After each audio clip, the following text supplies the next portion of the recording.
In 1720, a British MP stood up in Parliament and told his colleagues that he had discovered a business opportunity so profitable, so extraordinary, that he couldn't legally reveal what it was. He asked them to trust him, to invest. And they did. Thousands of them, members of Parliament, aristocrats, scientists, merchants, even Isaac Newton himself, the man who discovered gravity, could not resist the pull of easy money.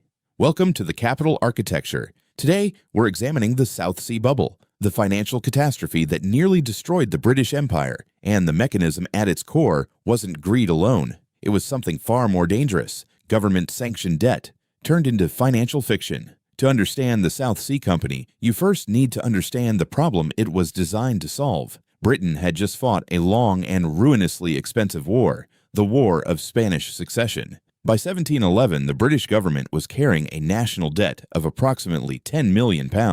Creditors were nervous, the treasury was stretched, and the government needed a way to restructure that debt before it collapsed under its own weight. A financier named Robert Harley proposed an elegant solution. A new company, the South Sea Company, would absorb the government's debt. Creditors would exchange their government bonds for shares in this new company. In return, the government would pay the company a fixed annual interest on the absorbed debt, and the company would generate additional profits through its exclusive trading rights with Spanish-held territories in South America. On paper, it was a sophisticated debt restructuring mechanism. In practice, it became the most elaborate financial illusion in British history. There was one fundamental problem that nobody in the government wanted to discuss openly. Britain and Spain were barely at peace. The trading rights the South Sea Company had been granted were largely theoretical. The actual volume of trade allowed under the treaty was minimal, 1 ship per year. 1 ship. The entire profit model of the company,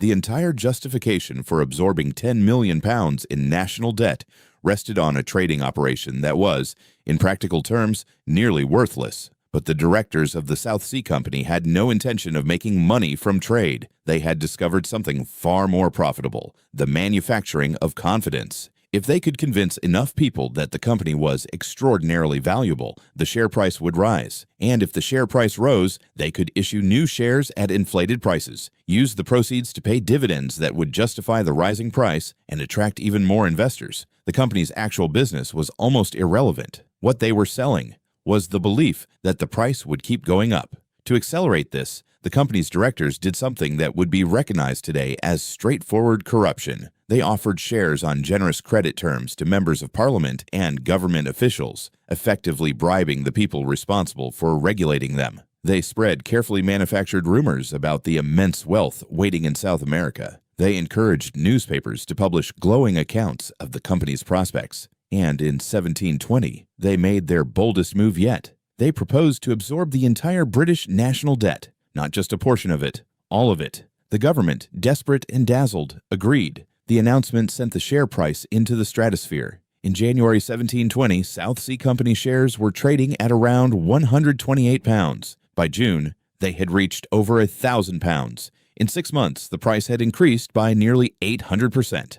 The fever was total. Everyone wanted in, from dukes to servants, from military generals to widows living on fixed incomes. London became consumed by speculation. New companies formed overnight, some with business plans so absurd they bordered on satirical. One prospectus, now infamous, advertised a company formed for an undertaking of great advantage, but nobody to know what it is. It raised £2,000 in a single morning before the founder disappeared. This was the environment the South Sea Company had created, a citywide hallucination about wealth, built on debt, maintained by momentum, and entirely disconnected from any underlying economic reality.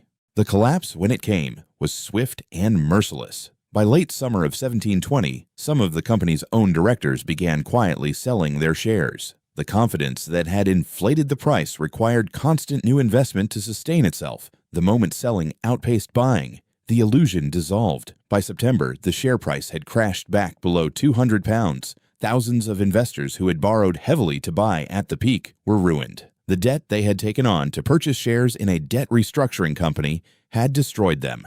The irony was as elegant as it was devastating. The fallout was severe enough to threaten the stability of the British government itself. A parliamentary investigation uncovered bribery on a massive scale. Several ministers were impeached. The company's directors had their assets seized, and in the wreckage, a relatively unknown politician named Robert Walpole, who had warned against the scheme from the beginning, emerged as the man who stabilized the economy and restored confidence in British institutions. He would go on to become what many historians consider Britain's first prime minister. As for Isaac Newton, he lost the equivalent of several $1 million in today's money during the collapse. He reportedly said afterward that he could calculate the motion of heavenly bodies, but not the madness of people. The man who had mapped the mathematical architecture of the universe could not find an equation for collective delusion. The South Sea Bubble was not simply a story about greed, it was a precise demonstration of what happens when sovereign debt is repackaged as investment opportunity, when financial instruments are deliberately made opaque,